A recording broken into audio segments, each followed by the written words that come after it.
नमस्कार मित्रों, आपका मेरे चैनल स्टडी विद संध्या में पुनः स्वागत है। मित्रों, आज मैं हिंदी साहित्य के इतिहास पर महत्वपूर्ण प्रश्नोत्तर की श्रृंखला में भाग 5 लेकर आई हूँ। आशा करती हूँ कि इससे पहले के 4 भागों से आपको अवश्य ही महत्वपूर्ण जानकारी मिली होगी। आज हम भाग 5 के 40 महत्वपूर्ण प्रश्नों की जानकारी लेंगे और यदि आपने पहले के वीडियो ना देखे हों तो कृपया प्लेलिस्ट में जाकर देख सकते हैं। तो चलिए शुरू करते हैं प्रश्न नंबर 1 से। प्रश्न नंबर 1, लिपि के विकास क्रम में पहली लिपि कौन सी है? तो उत्तर होगा चित्र लिपि। ध्वनि प्रकट करने वाली अक्षरमाला के स्थान पर अर्थ प्रकट करने वाले चित्र होते हैं तो इसको चित्रलिपि कहते हैं। और ये भाव चित्र ऐसे चित्रालेख होते हैं जो कोई विचार या अवधारणा यानी कि किसी भी कॉन्सेप्ट को व्यक्त करें। अब देखते हैं प्रश्न नंबर 2, अधिकतर भारतीय भाषाओं की लिपियों का विकास किस प्राचीन लिपि से हुआ? तो उत्तर होगा ब्राह्मी लिपि। ब्राह्मी लिपि भारत की प्राचीनतम लिपियों में से एक है। ये बाएं से दाएं लिखी जाती है। इसका एक उदाहरण है अशोक के अभिलेख।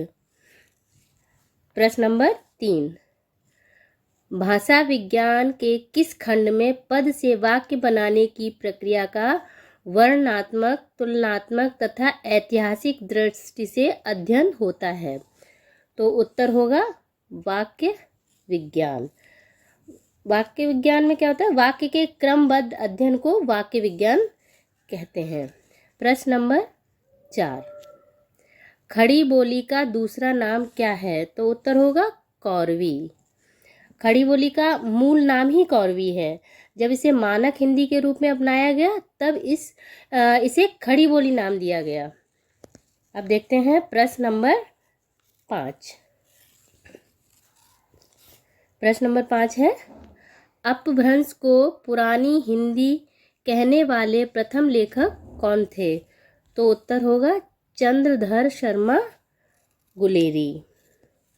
अब देखते हैं प्रश्न नंबर 6, पंडित किशोरीदास वाजपेयी ने 19वीं शताब्दी के पूर्वार्ध को किस युग के नाम से अभिहित किया है? तो उत्तर होगा लाल युग। पंडित किशोरीदास वाजपेयी हिंदी के साहित्यकार एवं सुप्रसिद्ध व्याकरणाचार्य थे। प्रश्न नंबर 7, आदिकाल के अंतर्गत सरहपा, लुइपा, सवरपा आदि कवि किस साहित्य से संबद्ध हैं? तो उत्तर होगा सिद्ध साहित्य। सिद्ध साहित्य ब्रजयानी सिद्धों के द्वारा रचा गया साहित्य है और इसका संबंध बौद्ध धर्म से है। ये भारत के पूर्वी भाग में काफ़ी सक्रिय थे। इनके ग्रंथों की संख्या 84 मानी जाती है।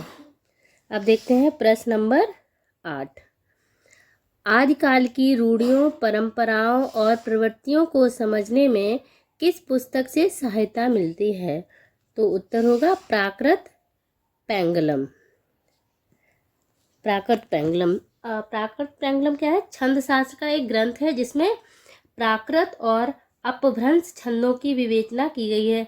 इसमें अनेक कवियों के छंद हैं। यह ग्रंथ आदिकालीन काव्य भाषा हिंदी की प्रकृति को समझने में बहुत सहायक है। तो अब देखते हैं प्रश्न नंबर 9, दामोदर शर्मा द्वारा लिखित उक्ति व्यक्ति प्रकरण किस प्रकार का ग्रंथ है? तो उत्तर होगा व्याकरण ग्रंथ। उक्ति व्यक्ति प्रकरण दामोदर शर्मा द्वारा रचित हिंदी का पहला व्याकरण ग्रंथ है और इसका रचनाकाल 12वीं सदी का पूर्वार्ध माना जाता है। अब देखते हैं प्रश्न नंबर 10, आदिकालीन शिलांकित कृति का नाम क्या है जिसे गद्य पद्य मिश्रित चंपू काव्य की प्राचीनतम हिंदी कृति माना गया है? तो उत्तर होगा राउल वेल। राउल वेल रोड़ा कवि द्वारा रचित 10वीं शताब्दी का एक चंपू काव्य है जिसका अर्थ होता है राजकुल का विलास। यानी राउल वेल का अर्थ होता है राजकुल का विलास और ये एक शिलांकित कृति है। शिलांकित मतलब जो शिलाओं पर अंकित है इसकी कहानी पूरी। और ये शिलाएं मध्य प्रदेश के मालवा क्षेत्र के थार जिले से प्राप्त हुई हैं और वर्तमान में मुंबई के प्रिंस ऑफ वेल्स संग्रहालय में सुरक्षित रखी हुई हैं। प्रश्न नंबर 11, राउरकेला के रचनाकार का नाम क्या है? तो अभी मैंने आपको बताया था, इसके रचनाकार का नाम है रोड़ा कवि। प्रश्न नंबर 12, जैन साहित्य की रास परंपरा के प्रथम ग्रंथ भरतेश्वर बाहुबली रास के रचनाकार कौन है? तो उत्तर होगा शालिभद्र। अब आते हैं प्रश्न नंबर 13 पर। प्रश्न नंबर 13 है, बाहुबली के रचनाकार कौन है? तो उत्तर होगा जैनेन्द्र। बाहुबली जैनेन्द्र द्वारा रचित कहानी विधा की एक रचना है। प्रश्न नंबर 14, आदिकाल के अंतर्गत किस साहित्य की प्रामाणिकता संदिग्ध मानी गई है? तो उत्तर होगा रासो साहित्य, यानी कि विद्वानों में मतभेद हैं इसके विषय में। प्रश्न नंबर 15, वर्ण रत्नाकर किस प्रकार की कृति है? तो उत्तर होगा गद्य विधा की। ज्योतिरेश्वर ठाकुर द्वारा रचित वर्ण रत्नाकर एक मैथिली भाषा में लिखा गद्य ग्रंथ है जो मध्यकालीन भारत के जीवन और संस्कृति के बारे में बहुमूल्य जानकारी प्रदान करता है। अब आते हैं प्रश्न नंबर 16 पर। वर्ण रत्नाकर किसकी कृति है? अभी आपको बता चुके हैं, ज्योतिरेश्वर ठाकुर की। प्रश्न नंबर 17, 16वीं 17वीं शताब्दी के युग को हिंदी काव्य का स्वर्ण युग मानना किस इतिहास लेखक की महत्वपूर्ण उपलब्धि मानी गई है? तो उत्तर होगा जॉर्ज ग्रियर्सन। तो जॉर्ज ग्रियर्सन ने भक्ति काल को हिंदी साहित्य का स्वर्ण युग कहा है। अब आते हैं प्रश्न नंबर 18 पर। प्रश्न नंबर 18 है, यहाँ पे गलती से उत्तर लिख गया, यहाँ पे प्रश्न होगा। प्रश्न, शंकराचार्य ने सामाजिक एकीकरण के लिए किस दार्शनिक आध्यात्मिक ऐक्य का निरूपण किया? तो हमारा उत्तर होगा अद्वैत वेदांत। अद्वैत वेदांत मतलब वेदांत की एक शाखा है ये, जिसकी स्थापना आदि शंकराचार्य ने की थी। इन्होंने अपनी रचना ब्रह्मसूत्र, आदि शंकराचार्य की जो रचना थी ब्रह्मसूत्र में अहम ब्रह्मास्मि ऐसा कहकर अद्वैत वेदांत बताया है। इनका मानना है कि संसार में ब्रह्म ही सत्य है और जगत मिथ्या है। जीव और ब्रह्म एक हैं। जीव केवल अज्ञान के कारण ब्रह्म को जान नहीं पाता है, अज्ञानता के कारण ब्रह्म को जान नहीं पाता, जबकि ब्रह्म तो उसके अंदर ही विराजमान है। तो अब देखते हैं प्रश्न नंबर 19, मैं कहता हूँ आँखें देखी तू कहता कागज की लेखी किसकी पंक्तियां हैं? तो उत्तर होगा कबीरदास।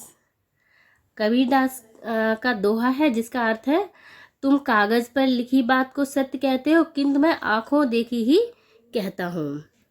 अब आते हैं प्रश्न नंबर 20 पर।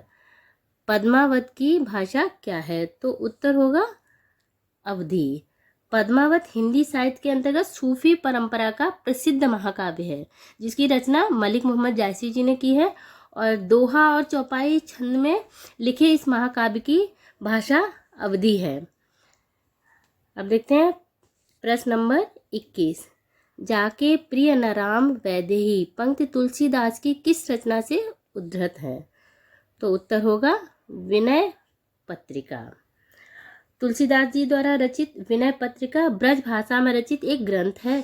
इसमें 21 रागों का प्रयोग किया गया है। इसका प्रमुख रस शांत रस है। ये पत्रिका आध्यात्मिक जीवन को परिलक्षित करती है। तो अब देखते हैं प्रश्न नंबर 22। प्रश्न नंबर 22 है, मानुष प्रेम भयो बैकुंठी पंक्ति किस कवि की है? तो उत्तर होगा मलिक मोहम्मद जायसी जी की। मानुष प्रेम भयो बैकुंठी मलिक मोहम्मद जायसी की पद्मावत की पंक्तियां हैं, मतलब पंक्ति है। पद्मावत आद्यांत मानवीय प्रेम की महिमा व्यंजित करता है। अब देखते हैं प्रश्न नंबर 23। रीति काल को श्रृंगार काल की संज्ञा देने वाले विद्वान कौन हैं?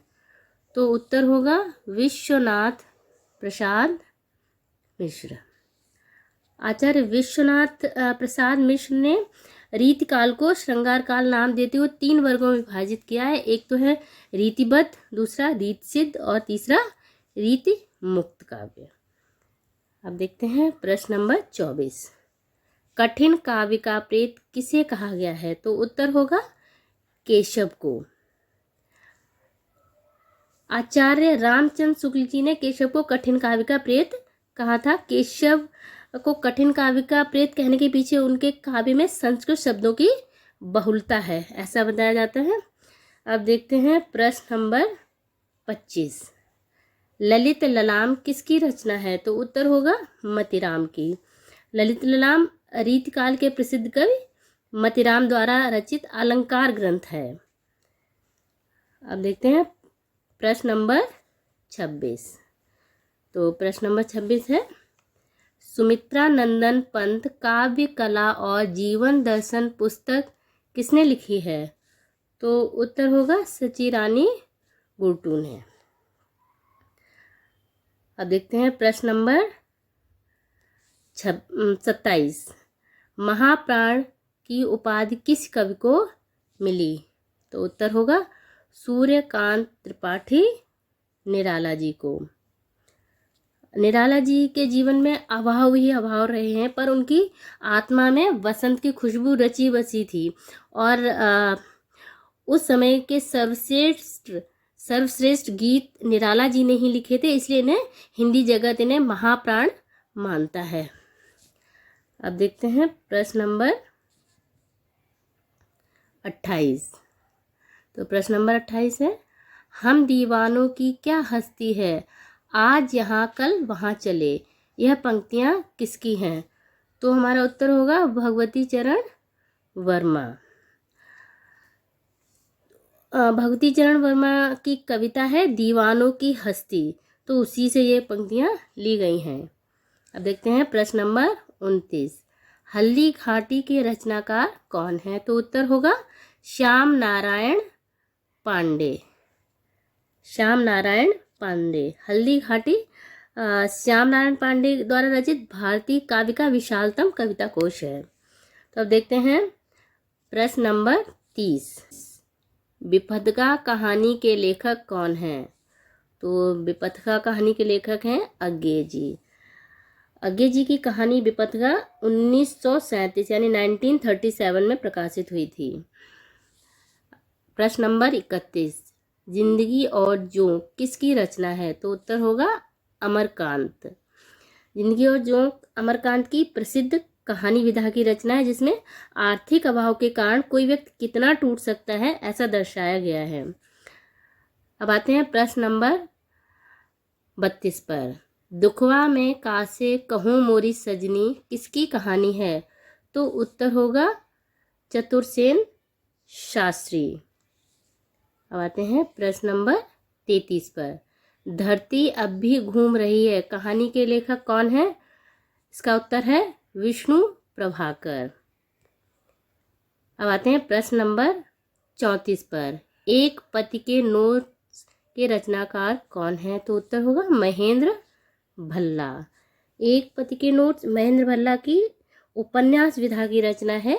बहुत ही छोटा सा उपन्यास है, जिसमें एक घर, पति पत्नी, पास पड़ोस और डेली रूटीन के विषय में बताया गया है। ये उपन्यास तात्कालिक अनुभवों को कथानक में ढालता हुआ दिखाई देता है।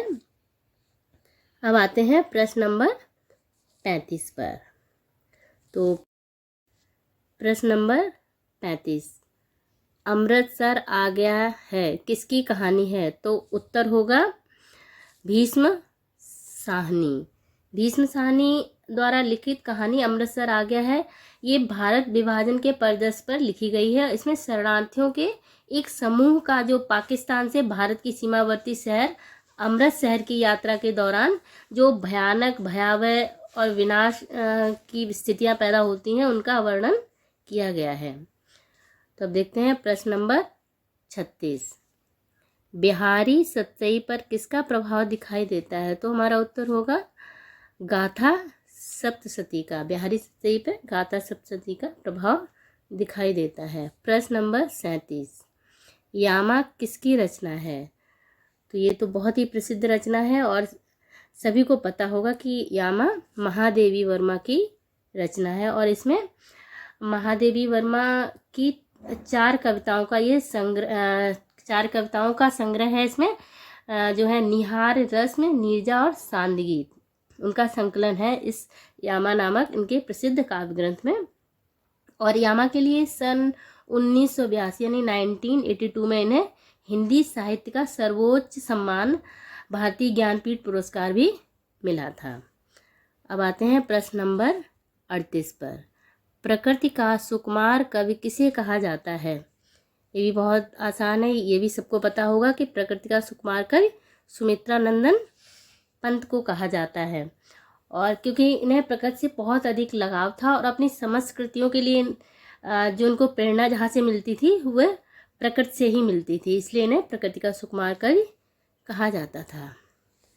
अब आते हैं प्रश्न नंबर 39 पर। छायावाद का जनक किसे माना जाता है? ये भी बहुत आसान है। छायावाद का जनक सबको पता होगा कि जयशंकर प्रसाद जी को कहा जाता है। जयशंकर प्रसाद ने हिंदी काव्य में छायावाद की स्थापना की थी, इसलिए इन्हें छायावाद का जनक कहा जाता है। अब आते हैं अपने आज के अंतिम प्रश्न पर। हालावादी कवि किसे कहा जाता है? ये सारे ही प्रश्न बहुत आसान हैं, ये इनका आंसर आपको पता होगा, लेकिन इनके विषय में थोड़ी बहुत मैं जो जानकारी देती हूँ उससे भी आपको काफ़ी फ़ायदा मिलेगा। तो हालावादी कवि किसे कहा जाता है? हरिवंश राय बच्चन को। हरिवंश राय बच्चन जी हालावादी के प्रवर्तक थे। इनको तन्मयता, अपनापन, मस्ती और रोमांस का कवि कहा जाता है। लोग कहते हैं मधुशाला की रचना के कारण इन्हें हालावाद का पुरोधा मतलब होता है किसी क्षेत्र में जो अग्रणी है, यानी कि हालावाद में जो अग्रणी कवि हैं वो हरिवंश राय बच्चन जी को कहा जाता है। तो मित्रों, आज मैं आपके लिए इतने 40 प्रश्नों को जो बहुत ही महत्वपूर्ण है उनको लेकर आई थी, और आगे भी और भी प्रश्न उत्तर लेकर आऊँगी। उनके लिए आपको मेरे साथ बने रहना होगा। तो यदि आपको मेरा ये वीडियो पसंद आए तो ज़्यादा से ज़्यादा शेयर करें ताकि आपके अन्य मित्रों को भी इसका फ़ायदा मिल सके। तो यदि आपको ये वीडियो पसंद आए तो कृपया लाइक करें, शेयर करें और मेरे चैनल को सब्सक्राइब करें। धन्यवाद।